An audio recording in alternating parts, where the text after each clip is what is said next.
all. So yes, this is a great topic for you people who are traveling to Uttarakhand or any mountain areas, or for that matter, who are even doing their travels for their sadhanas or even their simple prayers that they want to do in the bhakti form. This question was asked that, whenever we go for the river belt pujas near the river belt areas, and what are the precautions that we should be taking, and are there any supernatural entities or something paranormal which is attached with these kind of areas. So we will be talking about this today in brief. Okay, so let's get started. See, the first thing is, it's a great idea to go and worship near the river belt areas, and even to do the water element pujas and sadhanas, and especially people who are into the sadhak opportunities and sadhak way of life. For them, they would understand it's the must. The water element section is so important. But for normal people also, if you really want to go and surrender in front of the divine, this element of water, which is extremely powerful for your finances and for your other body system, also for your chakra system as well, and your body stability factors. There are many factors which are associated with the water element section. Okay, I will make a separate video regarding this very soon, but for now, you people have asked me for the precautions, and you people have asked me about few tips regarding this particular area that we are touching on today. Okay, so see, the first thing you need to keep in mind is that remember that what kind of river properties you're looking for. I would say Ganga Ji is one river that is one of the best rivers for you to do your sadhanas or your prayers, for that matter. Okay, Gangotri is one of the purest forms of goddess Ganga.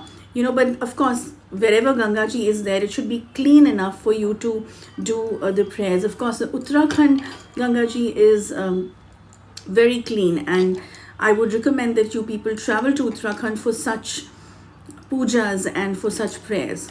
Okay, of course, Ganga Ji flowing anywhere, it's supposed to be extremely pure and worship.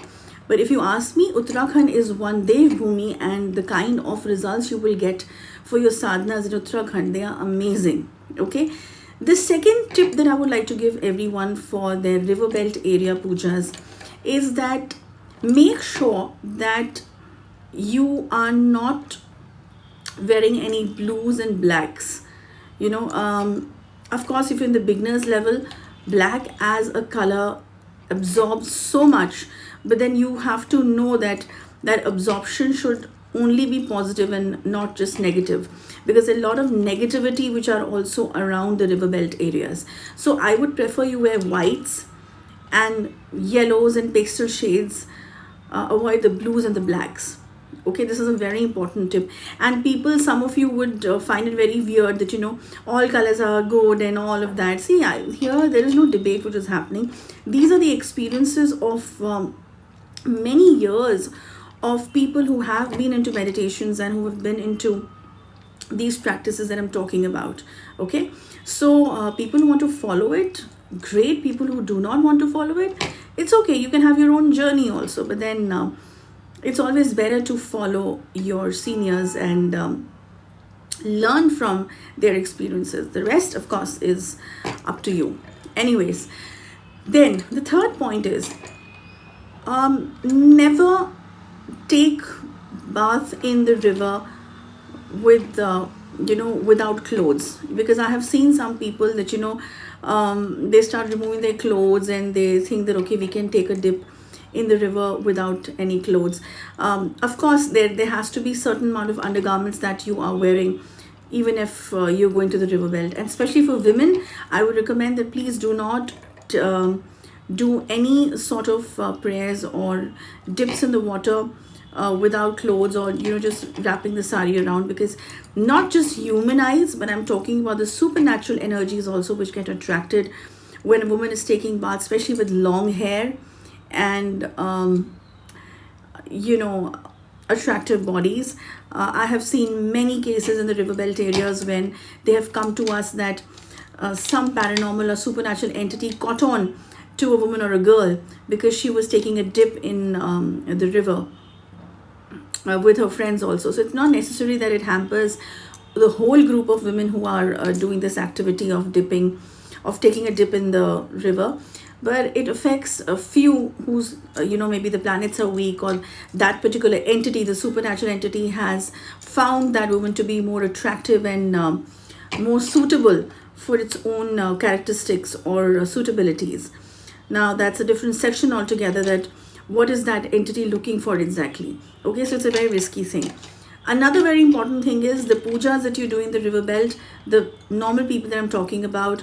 It can be the deep dan, in which you light a diya and you offer the diya in the river section, and it can be the mantra enchanting and all of that.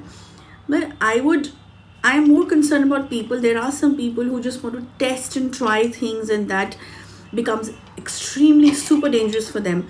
I am talking about an aspect of the fact that whenever you are doing any pujas or any mantras after the sunset, I would not recommend everyone to go after the sunset near the river belt and do some puja archanas. Of course, if there is any Ganga Ji aartis which are happening, in which massively it's people are there, and the crowd is there, it's a different thing. I am talking about sitting by yourself and doing the mantra enchantings or doing any sadhanas without the supervision of a guru. I would not recommend, because we have seen extreme level cases in which the water belt supernatural entities have caught on to people who have done this just because of the sake of testing it, or thinking that okay, it's great to sit near the river belt after the sunset.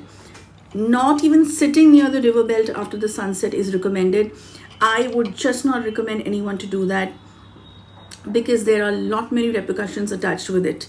Okay, not just all the time you get to know about them immediately. It takes few months sometimes to understand that what wrong has happened with you.